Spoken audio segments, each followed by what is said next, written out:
आपल्या पूर्वजांना आपल्या वाडवडिलांना मार्ग सुखकर व्हावा असं जर वाटत असेल तर नामसंकीर्तन हे झालंच पाहिजे. माऊली म्हणतात पूर्वजा वैकुंठ मार्ग सोपा, ज्ञानदेव म्हणे झाला हरिपाठ, पूर्वजा वैकुंठ मार्ग सोपा. म्हणून हरिमुखे मना पुण्याची गणना कोण करी. खऱ्या अर्थाने आपण जरी हा एवढा मोठा सगळा अट्टहास केला तरी खऱ्या अर्थाने तुम्हाला धन्यता देण्यापेक्षा महाराज म्हणतात धन्य माता पिता दयाची. धन्यता मात्र त्यांच्या आईवडिलांना नाही. पण या ठिकाणी 4 विकल्प आहेत. काही लोक जागीत पण त्यांना हित कळत नाही, काहींना हित कळतं पण ते जागे राहत नाहीत. म्हणजे एखाद्याला बळच दुसऱ्याच्या आग्रहाने कीर्तनाला आणलं जातं, पण जरी कीर्तनाला आणलं तरी ते कीर्तन ऐकत नाही. कुठंतरी एखाद्या कशाला खांबाला ह्याला टेकून झोपी जातं किंवा मोबाईल मध्ये काहीतरी बघत बसतं. म्हणजे बलात्कारे जरी आणीला कथेसी निद्रागे लुडासी टेकोनिया. ह्या लोकांना हित कळतं पण ते हिताच्या ठिकाणी जागी राहत नाहीत. काही लोकांना हितही कळत नाहीत आणि ते जागेही राहत नाही. म्हणजे अशी लोक म्हणतात की पुण्य म्हणजे भूलताप आणि पाप म्हणजे धमकी. हा महाराज लोकांचं काय आहे? धंदा आहे, धंदाच आहे. दिनरजनी हाची धंदा महाराज म्हणतात गोविंदाचे वाडे. पण जोपर्यंत मस्त राहायचं आहे, जोपर्यंत अंगामध्ये ताकद आहे, जोपर्यंत संपत्ती आहे, बळ आहे, तोपर्यंत त्याला हितही कळत नाही, तो त्या हिताच्या ठिकाणी जागाही राहत नाही. पण ज्याला हित कळतं आणि जो त्या हिताच्या ठिकाणी जागा आहे, महाराज म्हणतात धन्य माता पिता, त्याचे माता पिता धन्य आहेत. आता या ठिकाणी पहिली गोष्ट म्हणजे महाराज म्हणतात आपुलिया हिता. पहिला प्रश्न असा निर्माण होतो की आपण म्हणजे कोण? तर आपण म्हणजे आपलं शरीर नाही, तर आपण म्हणजे आपल्या शरीरामध्ये जो कोणी आहे त्याच्या ठिकाणी आपण जागे राहायचं. कारण शरीर हे कसं आहे, नाशिवंत आहे. नाशिवंत देह जाणार सकळ. ह्या शरीरामध्ये जो कोण आहे आत्मा, त्याच्या बाबतीमध्ये आपण जागे राहिलं पाहिजे. बऱ्याच ठिकाणी असं होतं की वाच्यार्थाला किंमत दिली जाते, परंतु कीर्तनामध्ये लक्षार्थाला किंमत द्यायची असते. जर लक्षार्थाने कीर्तन ऐकलं तर तुम्हाला ते कळतं, वाच्यार्थाने ऐकलं तर ते कळणार नाही. उदाहरण सांगते तुम्हाला, जर वाच्यार्थामध्ये आणि लक्षार्थामध्ये किती फरक आहे बघा. जर समजा एखादा उमेदवार निवडणुकीसाठी उभा राहिला तर आपण सगळे काय म्हणतो की तो उभा राहिला. मग उभा राहतो म्हणजे तो कधी खाली बसतच नाही का? बसतो ना. पण आपण सगळे काय म्हणतो की तो उभा राहिला. मग उभा राहतो म्हणजे काय? तो उभा राहणं म्हणजे तो त्या कार्यासाठी तत्पर आहे. तसं या ठिकाणी जागा राहायचंय म्हणजे परमार्थ करण्यासाठी तत्पर राहायचंय. विठ्ठल विठ्ठल विठ्ठल विठ्ठल विठ्ठल विठ्ठल विठ्ठल. तसं पाहिलं तर संत महात्म्यांनी आपल्याला बऱ्याच ठिकाणी जागा करण्याचं काम केलेलं आहे.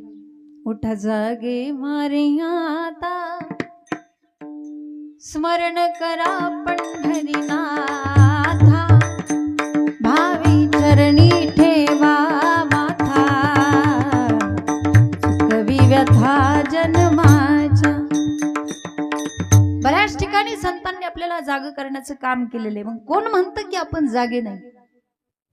आपण पण जागे होत ना. पण आपल्याला प्रत्येकाला असं वाटतं वाढावे संतान पाठ आहे तुमचं, ग्रही व्हावे.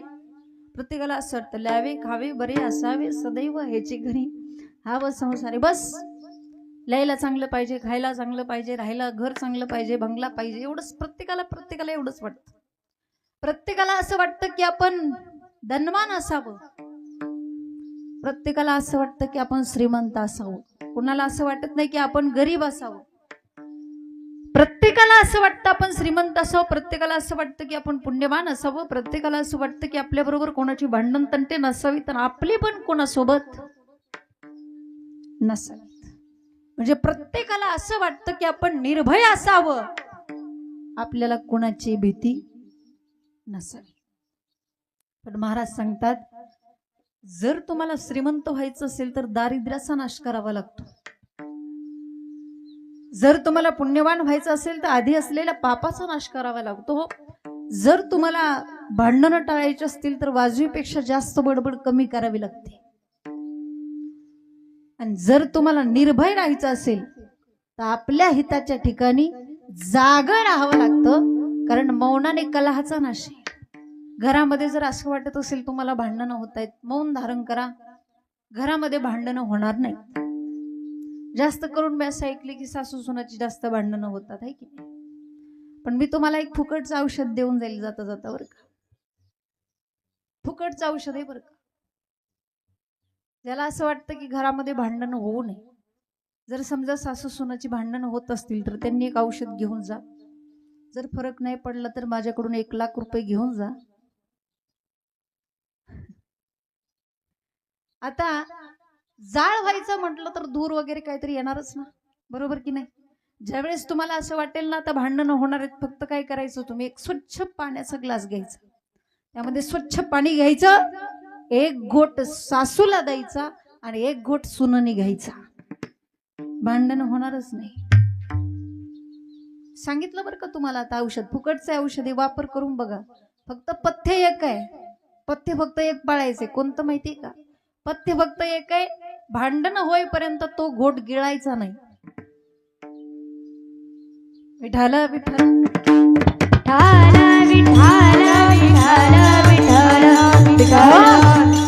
माझा सांगण्याचा उद्देश काय?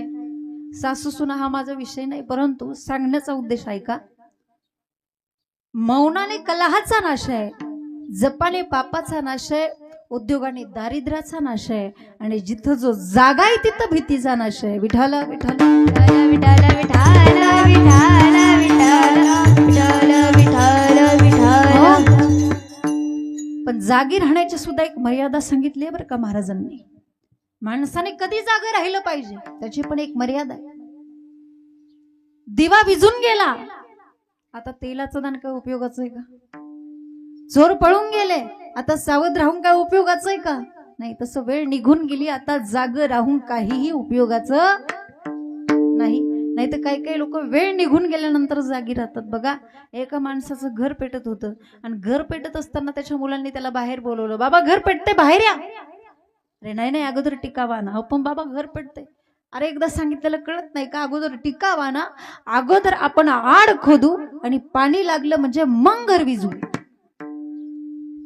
म्हणजे काही लोक जागी राहतात पण वेळ निघून गेल्यानंतर. म्हणून जागी राहण्याची सुद्धा एक मर्यादा आहे. माणसाने परमार्थ केला पाहिजे, पण कधी?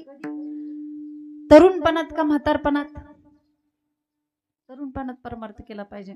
मग काही लोकांना जर म्हटलं ना का घाला माळते म्हणतात, बघू म्हातारपणात, बघू म्हातारपणी, बघू वारी करू. म्हणजे तुम्ही स्पष्टपणे असं बोलता, म्हणजे असं स्पष्ट दिसून येत आहे तुमच्या बोलण्यातून की तुम्ही परमार्थ हे सगळं म्हातारपणावर ढकलून दिलेलं आहे.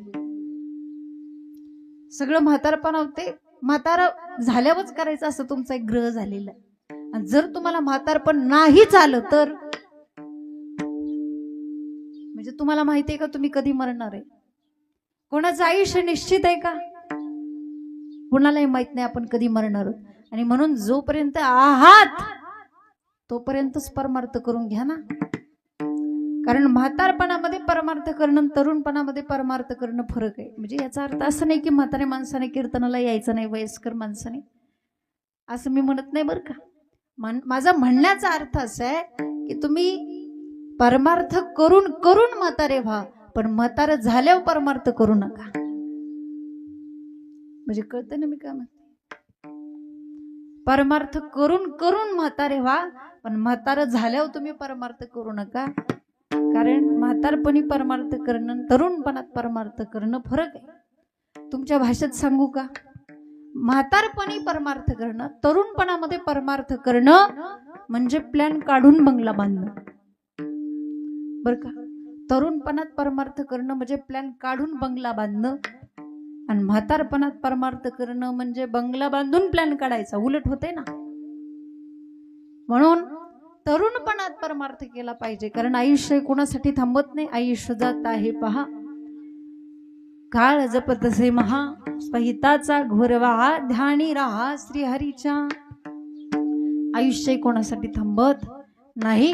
म्हणून जोपर्यंत आपलं इंद्रिय रूपी घर चांगलं आहे, म्हातारपण लांब आहे, आयुष्य थांबलेलं आहे तोपर्यंत जो आपल्या हिताच्या ठिकाणी जागा आहे त्याचेच माता पिता धन्य आहेत. महाराज अभंगाच्या प्रथम चरणी आपुली आहे ता